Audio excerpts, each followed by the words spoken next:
Puji Tuhan, kekasih Tuhan, kita akan masuk ibadah raya pada saat ini. Kita beribadah dengan dasar kebenaran firman Tuhan, Keluaran 23 ayat 25. Kalau kita beribadah dengan sungguh-sungguh, air minuman kita diberkati Tuhan, roti makanan kita diberkati Tuhan, dan Tuhan menjauhkan kita dari sakit penyakit. Bukankah kita sangat membutuhkan ini dalam situasi kondisi sekarang ini? Mari kita berdoa. Bapa Surgawi, terima kasih kesempatan yang Tuhan berikan di mana kami bisa beribadah. Kami mau beribadah saat ini dengan kesungguhan hati, jiwa, dan keberadaan kami. Dan kami mendasarkan kebenaran firman Tuhan. Roti, air kami diberkati Tuhan. Dan Tuhan menyingkirkan sakit penyakit. Kami sangat membutuhkan semuanya ini Tuhan. Dan kami mau memakai cara Tuhan. Kami mau beribadah dan sungguh-sungguh. Dalam nama Tuhan Yesus, sungguh-sungguh kami masuk di dalam ibadah ini. Amin. Shalom Bapak Ibu yang kekasih dalam nama Tuhan Yesus. Jumpa lagi dalam ibadah streaming kita pada saat ini. Mari kita persiapkan hati kita memuji Tuhan, kita menyembah Tuhan. Kita katakan segala puji syukur hanya bagimu Tuhan.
Mari kita persiapkan hati kita untuk mendengarkan kebenaran firman Tuhan. Karena firman Tuhan adalah segala-galanya bagi kita, dan firman Allah itu mampu mengerjakan mukjizat yang besar dalam kehidupan kita, karena bagi Tuhan tidak ada yang mustahil. Mari kita naikkan pujian ini, kita katakan, ku yakin saat kau berfirman.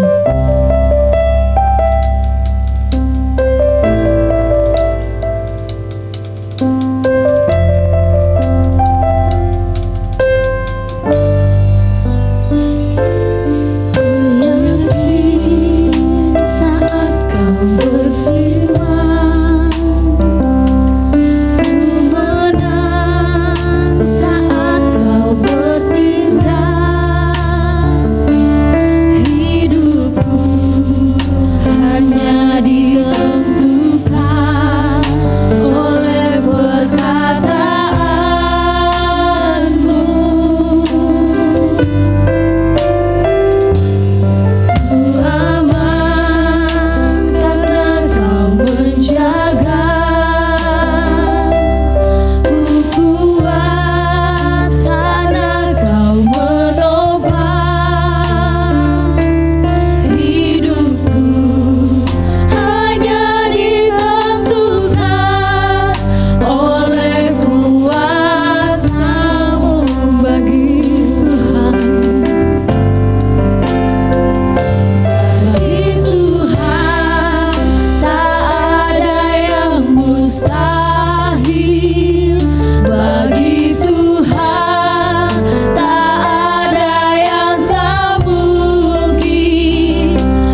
Puji Tuhan, kekasih Tuhan. Kita akan masuk firman Tuhan.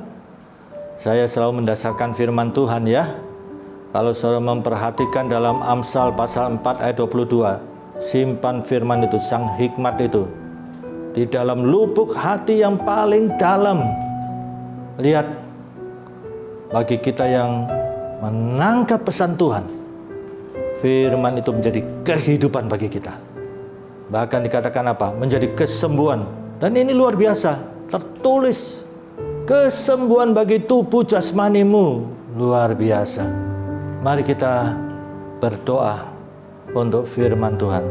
Terima kasih Tuhan, kesempatan yang indah di mana kami bisa mendengarkan firman Tuhan. Kami mau tangkap firman Tuhan itu, pesan Tuhan yang masuk dalam firman-Mu, supaya kami simpan dalam lubuk hati kami, dan kami percaya itu menjadi kehidupan dan kesembuhan bagi kami. Puji Tuhan, terpujilah Tuhan.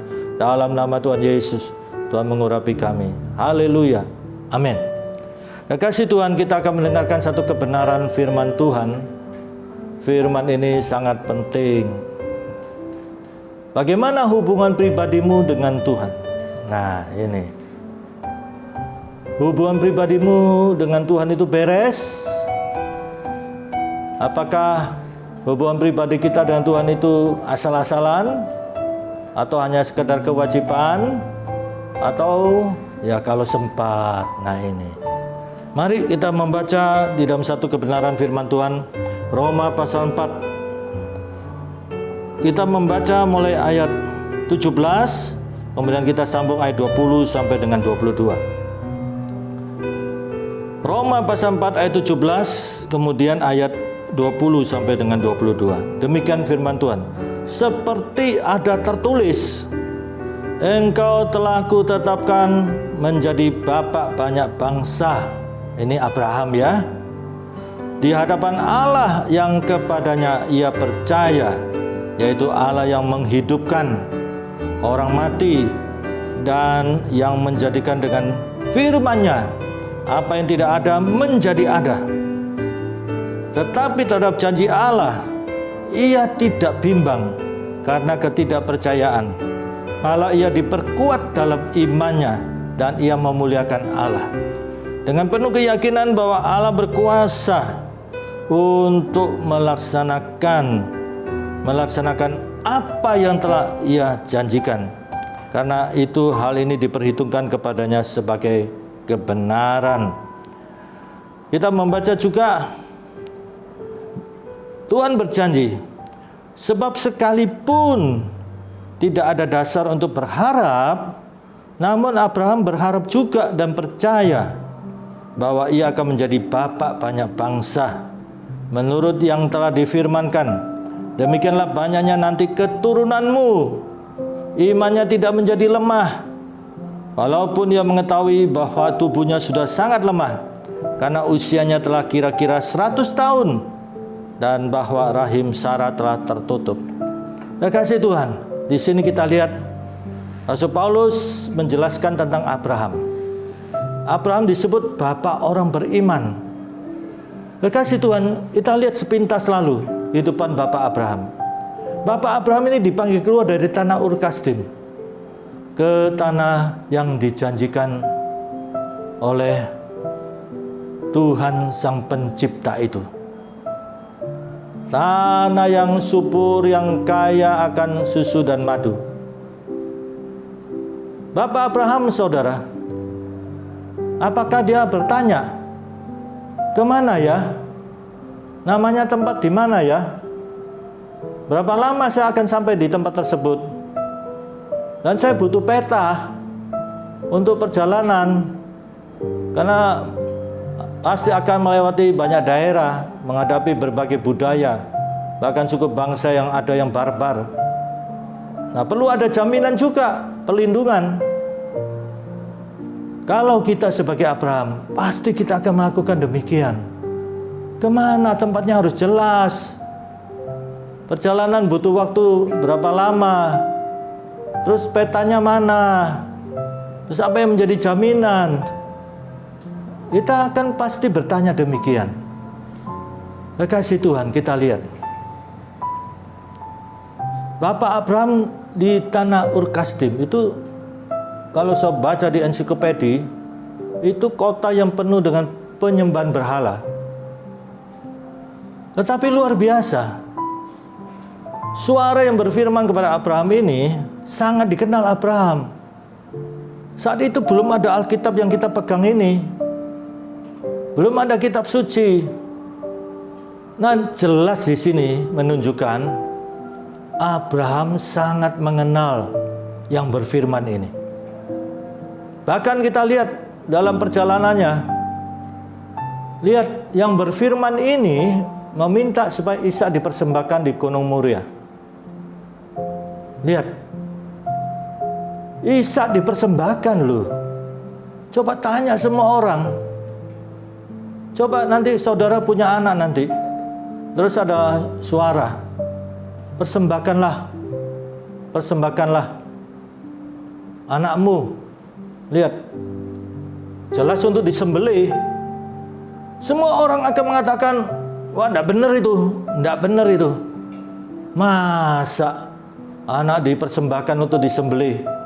Siapapun dia, tokoh siapapun, pakar siapapun, ya, cendekiawan siapapun, rohaniwan siapapun, tokoh-tokoh agama siapapun, pasti akan mengatakan enggak benar ini.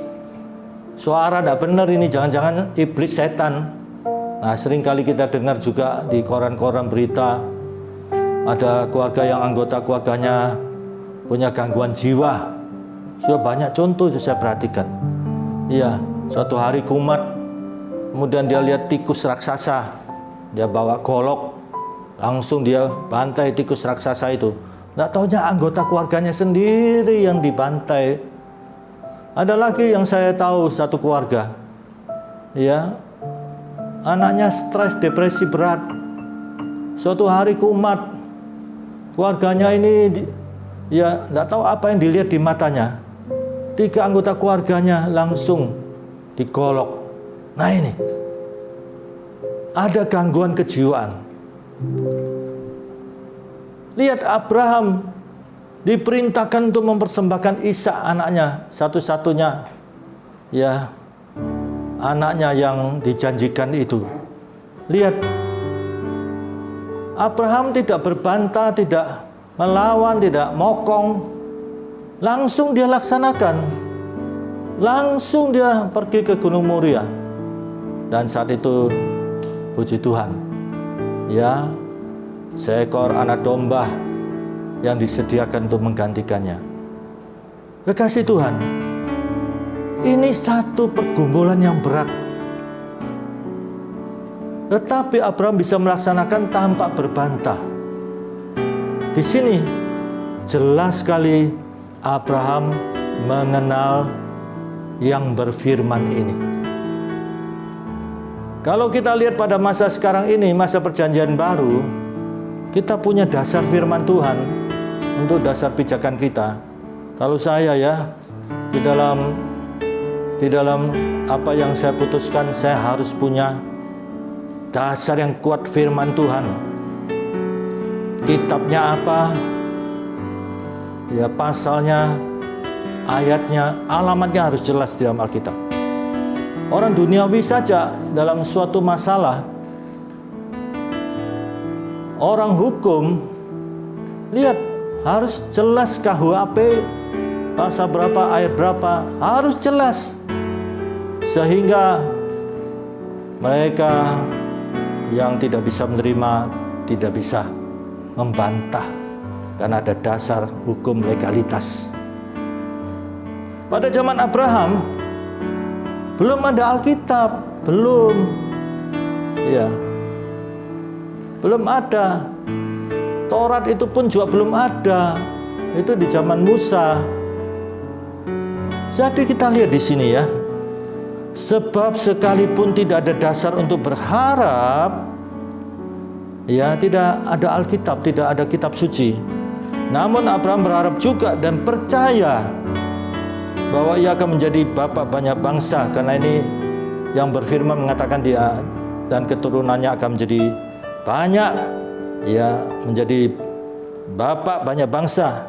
menurut yang telah difirmankan. Jadi ini dasar firman yang didengar Abraham. Demikianlah banyaknya nanti keturunanmu. Oh, sekarang ini kita bisa memperkatakan kitab ini, surat ini, pasal ini, sekian ayat ini. Ya, apalagi tertulis dalam Alkitab. Apakah yang mengalahkan dunia ini? 1 Yohanes pasal 3. Yang mengalahkan dunia ini adalah iman kepada Yesus Kristus. Dan Yesus itu adalah firman Tuhan. Kita punya dasar. Apa yang mengalahkan dunia? Iman kita yang punya dasar firman Tuhan. Kalau kita membaca 1 Yohanes pasal 5 ayat 13, semua yang kutuliskan ini, Rasul Yohanes mengatakan, semua yang kutulis ini, kitab suci ini, supaya kamu tahu, nah ini supaya tahu, bukan ngawur, supaya tahu bahwa kamu yang beriman kepada Yesus Kristus memiliki hidup kekal. Jadi kita tahu kita memiliki hidup kekal karena dasar firman Tuhan, bukan perasaan. Perasaan manusia bisa berubah karena situasi kondisi. Perasaan manusia itu labil. Nah ini, iman kita didasarkan kepada firman Tuhan yang tertulis. Supaya kita tahu bahwa kita yang beriman kepada Yesus Kristus memiliki hidup kekal. Abraham sekalipun tidak ada dasar untuk berharap, namun lihat, Abraham berharap dan percaya. Masakan kita punya Alkitab ini kita tidak bisa seperti yang Abraham berharap dan percaya. Dia mendengar firman Tuhan. Abraham yakin dia keluar dari tanah Ur Kasdim. Lihat, tanah penyembahan berhala. Tapi Abraham punya persekutuan yang pribadi dengan Tuhan Sang Pencipta itu. Ini Abraham punya hubungan yang beres dengan Tuhan. Punya hubungan yang beres dengan Tuhan. Seperti yang dikatakan di dalam Kejadian, Henok bergaul dengan Tuhan. Nah ini, hubungannya dengan Tuhan beres, bergaul dengan Tuhan. Lihat akhirnya mengalami pengangkatan. Demikian juga Abraham tahu persis. Abraham mempunyai hubungan yang beres dengan Tuhan. Dia mengenal Tuhannya. Tidak keliru. Kasih Tuhan. Lihat di sini. Tuhan berfirman. Kalau menurut kita sulit untuk menerimanya. Ketika Abraham umur 100 tahun, lihat, dikatakan firman Tuhan katakan apa? Tubuhnya sudah sangat lemah. Sangat lemah. Sudah tua loh 100 tahun. Dan Sarah sekitar 90 tahun. Abraham 100, Sarah 90 tahun. Sudah opa-opa, oma-oma, Saudara lihat di sini, Bahkan dikatakan tubuhnya sudah sangat lemah, bukan lemah, sangat lemah. Tapi lihat, iman Abraham tidak menjadi lemah, imannya tidak menjadi lemah. Tuhan berfirman loh, Sarah akan mengandung, usia 90 tahun akan mengandung. Kalau sekarang ini oma-oma usia 90 tahun hamil, pasti gempar, pasti masuk koran, masuk TV, gempar, umur 90 tahun hamil. Nah lihat, saat itu Tuhan berfirman. Tapi Abraham tidak mengatakan, mosok Tuhan. Mosok. Lihat. Imannya tidak menjadi lemah. Dikatakan apa? Sekalipun rahim Sarah sudah tertutup, usia lanjut, lihat, imannya tidak menjadi lemah. Berarti Abraham ini sangat-sangat mengenal yang berfirman. Tetapi terhadap janji Allah ia tidak bimbang karena ketidakpercayaan. Malah ia diperkuat dalam imannya dan ia memuliakan Allah. Malah tambah diperkuat loh. Karena dan penuh keyakinan, penuh keyakinan, jangan separuh, jangan sebagian, bahwa Allah berkuasa untuk melaksanakan apa yang telah ia janjikan. Karena itu hal itu diperhitungkan kepadanya sebagai kebenaran. Abraham tidak punya dasar kitab suci loh. Melainkan Allah berfirman. Nah ini yang dikatakan di dalam ayat 17. Seperti ada tertulis, engkau telah kutetapkan menjadi bapa banyak bangsa di hadapan Allah yang kepadanya ia percaya, yaitu Allah yang menghidupkan orang mati dan yang menjadikan dengan firman-Nya apa yang tidak ada menjadi ada. Ini Abraham mengenal betul Sang Pencipta itu. Nah, di sini jelas Abraham mempunyai persekutuan pribadi dengan Sang Pencipta itu beres. Ini kuncinya. Kalau saya memperhatikan ajaran Yesus Kristus, ajarannya dalam khotbah di bukit itu kan sangat prinsipil. Disebut sebagai dasar-dasar kerajaan Allah. Kerajaan Bapa Surgawi, prinsip-prinsip esensial. Lihat, ada 3 tiang kerajaan Allah itu. Berdoa, berpuasa, dan memberi. Itu sangat prinsip. Nah, kita perhatikan tentang berdoa. Yesus mengajarkan doa Bapa kami. Ini sangat penting nih ajaran Yesus Kristus. Saya pernah mendengar beberapa orang mengatakan, jangan doa Bapa kami, itu doa taman kanak-kanak. Kasihan. Naik doa saudara dalam level apa? Menyembah di dalam roh dan kebenaran. Yohanes 4. Haleluya, haleluya, haleluya, haleluya. Nah ini orang karismatik biasanya menafsirkan begitu. Pada Yohanes pasal 4 itu adalah Tuhan mencari penyembah itu bukan fokus di Gunung Sinai, bukan fokus di kota Yerusalem, bukan. Bapa Surgawi menghendaki penyembah-penyembah dalam roh dan kebenaran. Itu maksudnya apa? Yang lahir baru. Lahir baru dalam Yesus Kristus. Itu penyembah-penyembah yang benar. Fokusnya kepada Yesus Kristus. Rohnya diperbarui di dalam kebenaran firman Tuhan. Menjadi ciptaan baru. Dan fokusnya sekarang Yesus Kristus. Dan Yesus Kristus bukan lukisan-lukisan ini, itu seniman. Bukan foto-foto. Ya, itu aktor-aktor Hollywood yang berperan sebagai Yesus dalam film Yesus. Kita mengenal Yesus dari mana? Dari firman Tuhan. Ini, terima Yesus dalam hati. Undang Yesus, menerima Dia dalam hati. Darah Yesus menyucikan hati kita. Yesus tinggal dalam hati kita. Dan Yesus Tuhanku, Juru Selamatku. Nah, ini 4 prinsip yang sangat penting untuk kita menjadi ciptaan baru di dalam Yesus Kristus. Dan kita menyembah. Fokus kita apa? Kita mengenal Yesus dari firman ini.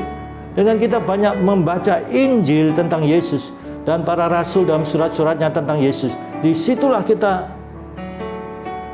mendapat figur Yesus Kristus yang berdasarkan firman Tuhan. Ya, sekarang kita perhatikan akhir zaman dikatakan akan muncul Yesus-Yesus palsu. Konsep Yesus yang beda. Kita lihat banyak orang mengatakan Tuhan itu Esa, tapi padahal berbeda satu dan lainnya konsep Tuhan Esa itu. Kita lihat saudara, Yesus Kristus yang kita kenal dari firman Tuhan. Karena akan ada Mesias-Mesias palsu. Nah, di sini Yesus sebelum mengajarkan tentang doa Bapa kami, itu sangat prinsipil, present tense, berarti harus setiap hari kita doa ini. Itu menunjukkan kerendahan hati kita, kita sangat butuh Tuhan. Semua kebutuhan hidup kita include di dalam doa Bapa kami. Luar biasa, Yesus sudah mengajarkan itu. Dan sebelum mengajarkan doa Bapa kami, Yesus mengatakan apa? Nah ini, itu harus kita perhatikan. Kita lihat di dalam Injil Matius pasal 6. Injil Matius pasal 6, kita membaca ayat 6. Sebelum mengajarkan doa Bapa kami. Tetapi jika engkau berdoa, ini Yesus sendiri mengajarkan, masuklah ke dalam kamarmu, tutuplah pintu, dan berdoalah kepada Bapamu yang ada di tempat tersembunyi. Maka Bapamu yang melihat tersembunyi akan membalasnya kepadamu. Lihat, maka Bapamu melihat yang tersembunyi. Jadi ini yang diperhatikan Bapa Surgawi. Lihat, Yesus sudah mengajarkan prinsip-prinsip kerajaan surgawi loh. Ngapain dia ngajari tentang masuk kamar? Kamar kan pribadi. Ya tidak sembarang orang ya boleh masuk kamar saudara, harus permisi, harus izin, harus sopan. Lihat, Yesus sampai mengurus tentang kamar. Mbok ya, Yesus, Pak Yesus, urus itu ajaranmu Pak Yesus. Jelaskan ajaranmu Pak Yesus. Itu urus orang-orang sakit Pak Yesus. Itu urus tentang pengorbananmu. Loh, ngapain ngurusi tentang kamar? Apalagi detail, masuk kamar, tutuplah pintu. Nah, lihat, ya masuklah ke dalam kamarmu, bukan ruang yang lain, bukan kamar yang keliru. Ke dalam kamarmu, pribadi. Tutuplah pintu, sampai begitu rupa detail suruh tutup pintu loh. Dan berdoalah kepada siapa? Bapakmu yang di surga. Ini, yang ada di tempat tersembunyi. Persekutuan pribadi, maka Bapamu melihat yang tersembunyi. Lihat ini hasilnya, akan membalasnya kepadamu. Wah, luar biasa. Ini ajaran Yesus Kristus loh, bukan murid-murid. Yesus langsung, the master teacher. Masuk kamarmu, tutuplah pintu, dan berdoalah kepada Bapamu dalam persekutuan pribadi. Jadi kesimpulannya sederhana sekali. Apakah hubungan saudara dengan Tuhan itu beres? Apakah hubungan saudara dengan Tuhan itu beres? Mengapa kita tidak mengalami janji Tuhan? Sampai ada yang bertanya kepada saya, Pak, apa enggak keliru nih janji Tuhan sekian banyak ini? Ya, carilah kerajaan surga, maka semuanya akan ditambahkan. Kemudian juga di dalam Yohanes 15, ya, carang dan pokok anggur. Kalau kamu di dalam Yesus, firman Tuhan di dalam kamu, mintalah apa saja loh Pak Sewi. Saya sudah baca dalam terjemahan aslinya. Maka kamu akan menerimanya. Ya, kemudian ditegaskan juga ayat 17. Ya, pergilah, berbuahlah tetap. Ya, dan lihat apa yang kamu minta. Apa yang kamu minta? Loh, coba. Itu bahasa aslinya ya begitu. Tapi kenyataannya sepertinya ini muluk-muluk Pak Sewi. Sepertinya ini kok seperti hiasan-hiasan saja. Coba tanya banyak orang, pasti mereka belum mengalami. Saya katakan, ingat loh, kalau kamu di dalam Yesus, firman-Nya di dalam kamu. Loh, sudah Pak Sewi, saya ini ada firman Tuhan, pasti saya tidak minta mercy, tidak minta ya rumah yang mewah. Ya sesuai firman, tapi kok tidak terlihat. Nah, beberapa protes. Nah, kekasih Tuhan, dalam situasi kondisi genting sekarang, wabah pandemi ini, inilah saya katakan, jangan kita berdosa dalam perkataan, dalam pikiran, dalam hati, dalam perbuatan. Kita harus seperti Abraham ini tidak punya dasar. Tapi lihat, Abraham ini percaya sampai begitu rupa. Tetap mantap di dalam Tuhan. Dia tidak berdosa dalam perkataan, pikiran, perasaan, hati, dan perbuatan. Di sini, dia percaya Allah berfirman, menciptakan dari apa yang tidak ada menjadi ada. Ini kekasih Tuhan. Nah, kebenaran ini sangat penting untuk saudara pahami ya. Dalam situasi kondisi sekarang ini, jangan sampai kita berdosa kepada Tuhan. Siapa kita ini? Kekasih Tuhan. Yang penting kita perhatikan kebenaran ini sudah dialami oleh Abraham. Seperti tertulis di dalam Roma pasal 4 ayat 17. Ya. Lihat, Allah berfirman, tidak ada saat itu kitab suci Alkitab, tidak ada, belum ada. Engkau telah aku tetapkan menjadi bapa banyak bangsa di hadapan Allah, yang kepadanya ia percaya. Ini kekasih Tuhan, lisan, ya, suara. Dan Abraham mengenal betul Sang Pencipta. Ini, ya, di hadapan Allah kepadanya ia percaya, yaitu Allah yang menghidupkan orang mati dan menjadikan dengan firman-Nya apa yang tidak ada menjadi ada. Sebab sekalipun tidak ada dasar, nah ini, tidak ada dasar untuk berharap, namun Abraham berharap juga dan percaya bahwa ia akan menjadi bapa banyak bangsa menurut yang telah difirmankan, demikian banyaknya nanti keturunanmu. Padahal kita lihat secara logika, kondisi Abraham sudah lanjut usia. Sarah rahimnya sudah dikatakan apa? Tertutup, dan dikatakan apa? Tubuhnya sudah sangat-sangat lemah. Tetapi Abraham tidak berdosa perkataan, pikiran, hati, dan perbuatan. Nah, mari kekasih Tuhan, kebenaran firman Tuhan ini hanya satu kalimat saja. Bagaimana hubungan saudara dengan Tuhan? Beres atau tidak? Apakah saudara sudah menjadikan diri saudara istimewa di mata Tuhan? Kalau saudara memperhatikan Mazmur 33 dan 34, lihat mata Tuhan itu tertuju kepada orang yang berharap kepada kasih karunia Tuhan, pada orang yang takut akan Tuhan. Ini, mari jadikan diri kita ini istimewa di mata Tuhan. Mari, bagaimana persekutuan pribadi saudara dan Tuhan beres atau tidak? Saya cek beberapa orang yang menjadi teladan dalam persekutuan berjemaat ya. Dan itu harus, supaya berjemaat kita memiliki hubungan yang baik sebagai umat, sehingga Yesus sebagai kepala harus beres juga.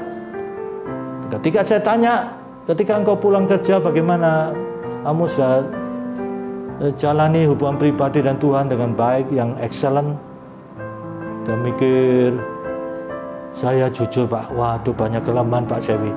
Pulang kerja langsung saya duduk di sofa lihat TV dan tertidur. Pulang kerja capek, saya mandi langsung tidur. Saya akui persekutuan pribadi dengan Tuhan itu, persekutuan pribadi saya tidak beres. Lihat, nah ini. Jadi saudara, sekarang lihat bagaimana persekutuan pribadi saudara dengan Tuhan. Beres atau tidak? Hubungan saudara dengan Tuhan beres atau tidak? Janji Tuhan tetap ya dan amin. Lihat Abraham tidak punya dasar kitab suci saat itu. Dia yakin, dia percaya, tetap berharap, sehingga dia disebut bapak orang beriman. Kita punya dasar firman Tuhan dan sangat jelas banyak ayat. Ya, apakah yang mengalahkan dunia ini? Yang mengalahkan dunia ini iman kepada Yesus, dan Yesus itu adalah firman Tuhan. Dan kita tahu kita memiliki jaminan hidup kekal karena 1 Yohanes 5 ayat 13 semua tertulis ini, supaya kita tahu bahwa kita yang beriman kepada Yesus memiliki hidup kekal. Ada dasar firman, bukan perasaan, bukan. Nah ini, mari. Bagaimana hubungan saudara dengan Tuhan? Mari kita berdoa. Bapa surgawi, kami bersyukur pada saat ini. Kebenaran firman Tuhan mengajarkan kepada kami. Kami harus mempunyai hubungan yang beres dengan Tuhan. Hubungan yang baik dengan Tuhan. Ampuni Tuhan. Sampai sedemikian Yesus mengajarkan supaya kami masuk ke dalam kamar, tutup pintu, dan kami mempunyai hubungan yang beres dengan Bapa surgawi. Dan kami akan melihat hasilnya luar biasa, karena kami punya Tuhan yang luar biasa, Tuhan yang dahsyat. Puji Tuhan, puji Tuhan. Mari Tuhan, pada saat ini kami mau mengambil komitmen untuk kami memiliki persekutuan yang beres dengan Tuhan. Bapa surgawi, setiap pribadi pada saat ini yang mendengarkan firman Tuhan, sebagai hamba Tuhan kami berdoa dalam nama Tuhan Yesus, apa yang menjadi pergumulan dalam hubungan dengan Tuhan, apa yang menjadi Tuhan masalah dalam hidup pribadi, keluarga, pekerjaan, usaha, bahkan yang sakit pada saat ini, dengan yakin sebagai hamba Tuhan kami berseru satu nama yang dahsyat, nama yang luar biasa, dalam nama Tuhan Yesus Kristus, dalam nama Tuhan Yesus Kristus, dalam nama Tuhan Yesus Kristus. Tangan Tuhan yang berlubang di kayu salib menjamah setiap pribadi pada saat ini. Puji Tuhan, puji Tuhan, puji Tuhan. Kami yakin setiap pribadi dengan yakin tangan Tuhan menjamah. Tuhan tolong, Tuhan buka jalan. Demikian juga bangsa negara kami Indonesia dalam wabah pandemi ini. Tuhan, Engkau yang berdaulat. Kami hanya umat dan hamba memohon belas kasihan Tuhan, supaya bisa teratasi Tuhan, dan vaksin yang sudah ada bisa efektif. Indonesia Tuhan tolong, Tuhan bela Tuhan, dan umat-Mu bisa kembali beribadah. Demikian juga NKRI tetap terjaga, terpelihara. Puji Tuhan, puji Tuhan. Kasih karunia Bapa surgawi, kasih Tuhan Yesus, dan persekutuan Roh Kudus menyertai saudara mulai sekarang ini sampai Maranatha Tuhan Yesus datang kembali, dalam nama Tuhan Yesus Kristus. Haleluya, amin. Puji Tuhan, Tuhan memberkati.